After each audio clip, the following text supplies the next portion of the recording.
In a heated discussion on the podcast Club Random, comedian Bill Maher challenged astrophysicist Neil deGrasse Tyson over claims in Scientific American that disparities in athletic performance between men and women stem from societal biases rather than biological differences.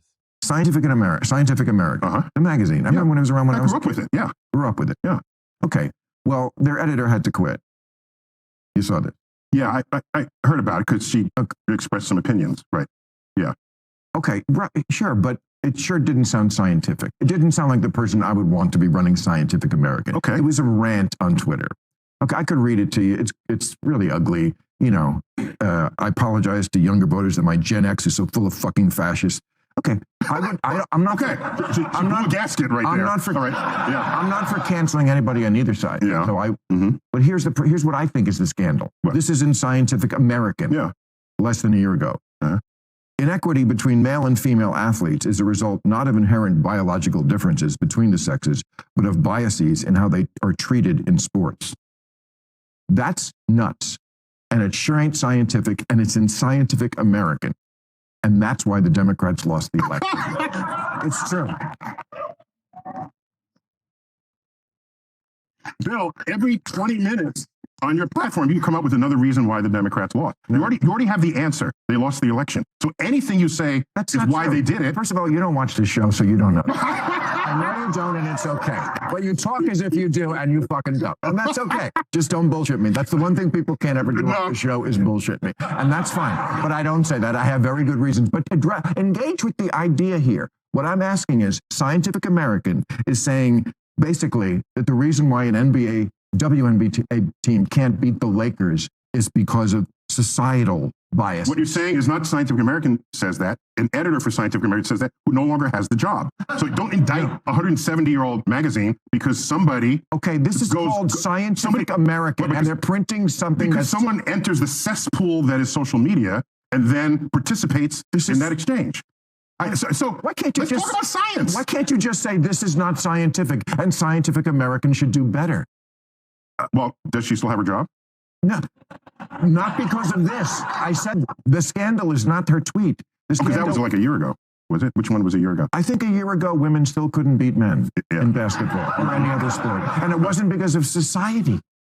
You don't see a problem. By the way, long-distance swimming, women might actually have the advantage. You can look into that. Yeah. Maybe long-distance swimming, yes. Okay. Yeah. I've looked into it. Yeah. Well, I'm going to file you under part of the problem. The debate began when Maher highlighted a controversial article published in Scientific American, which argued that inequities between male and female athletes were not due to inherent biological differences but societal treatment. That's nuts, and it sure ain't scientific, Maher said, criticizing the article. He further argued that this type of rhetoric undermines trust in long-standing scientific publications. Tyson defended the publication, pointing out that the article represented the opinion of a former editor and not the magazine's official stance.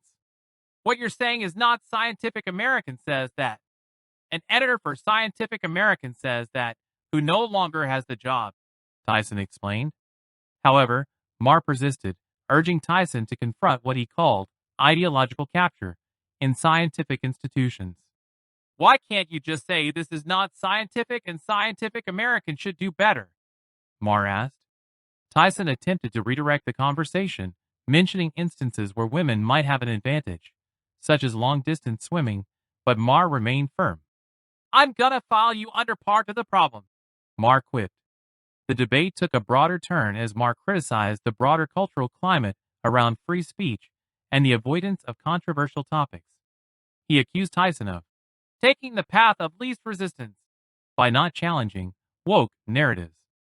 You're doing what parents do, taking the path of least resistance and hurting the kids and yourself, Maher said, drawing an analogy to overindulgent parenting.